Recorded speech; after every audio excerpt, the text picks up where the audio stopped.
कधीच नाही चुकणार तुमचे फेवरेट टीव्ही शोज झी5 सोबत, तेही एकदम फ्री। सुजा, हे सगळं फक्त सरकारमुळे झालंय, फक्त सरकारमुळे। त्यांचं सिक्रेट बाहेर येऊ नये म्हणून तुला आजारी पडला ते। त्यात त्या आईने सरकारला वाचवलं, तुला नाही। अरे ते सोड, तू आज चौकीला असताना तुला कोणतरी प्रेमाने भेटायला आलं का? बंट्या चल निघतो। सुजा, मी म्हणतोय फक्त तू भुलू नको। ए बंटे, भुललो नाही मी। सगळ्यांचं सगळं लक्षात आहे माझ्या। आता फक्त पिऊ आणि आरू एवढेच माझे, बाकी कोण नाही। आता राहतो तर तिथंच ना तू। आता आमच्याकडे पर्याय नाहीये म्हणून राहतोय तिथं मी। आणि मला कुणाचं काय पडलं नाही बरं का। आता आजच आम्ही बाहेर जेवायला चाललोय। आमचं म्हणजे मी, आरू आणि पिऊ। त्याने काय होणार आहे? अरे एक दिवसापुरतं वहिनीला बरं वाटतं, पण रोज त्या नोकरासारखं घरात राबतीचे ना वहिनी। पाहिजे ते बनवतीये, जे काम सांगेल ते गप ऐकतीये। आता ती पण त्या घरात काम करणार नाही, बघच। आणि बंट्या, एक लक्षात ठेव बरं का, मी कोणाचाच काही विसरलो नाही। त्यात तू मावशी पण आली।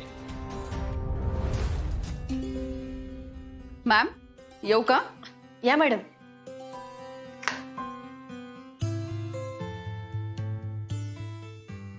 तुम्ही बोलावलात? हो, मला दोघांना एक निरोप द्यायचा होता म्हणून बोलून घेतलं। खरं तर निरोप तर जाताना देतात। हो, अब तुम्हारे हवाले वतन साथियो। तुम्ही रजा घेताय?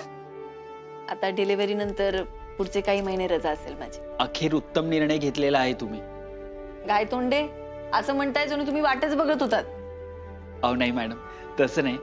आम्हाला तुमच्या कामाप्रती असलेली निष्ठा ठाऊक आहे, त्यामुळे तुम्ही रजा घेणारच नाही असं वाटत होतं आम्हाला। खरंच, काल मी पण माझ्या मिस्टरांना सांगितलं तर त्यांनाही खूप आश्चर्य वाटलं हे ऐकून। पण आता खरंच माझ्याकडे पर्याय नाहीये म्हणून घ्यावी लागते रजा। मॅम, तुम्ही आता इथली काहीच काळजी करू नका। मला कसलीच काळजी नाहीये। बरं तायडे मॅडम, आपण जी ॲम्ब्युलन्स पकडली तशा अजून काही ॲम्ब्युलन्स असू शकतात?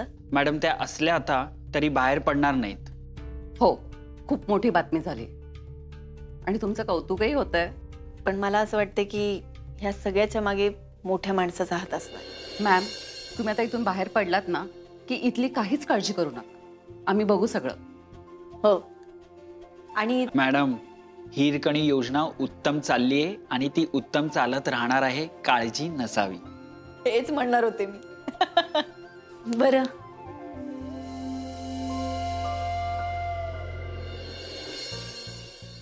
चला निघायचं का बाळा? जाताना नेहमी येते म्हणायचं असतं। येते। हो मॅडम, मला पूर्ण खात्री की बाळ जरा मोठं झालं ना की तुम्ही त्यालाही इथे घेऊन याल ऑफिसमध्ये। बघूया, चल।